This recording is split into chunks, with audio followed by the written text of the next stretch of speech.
আজ কি রান্না হয়েছে আজকে? একটা জিনিস রান্না হয়েছে সেটা এটার মধ্যে আছে, বলবো। প্রেসার কুকারের মধ্যে? হ্যাঁ। প্রেসার কুকার থেকে কি বেরোবে?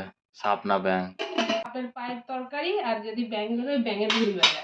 দুপুরবেলা হলে অনেক কিছু রান্না বান্না যায়, এবারে যেহেতু রাতের বেলা তো আর চিকেন?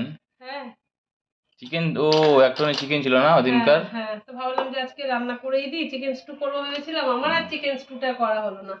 কড়াইতে কষিয়ে তারপরে আমি প্রেসার কুকারে ইসে করেছি।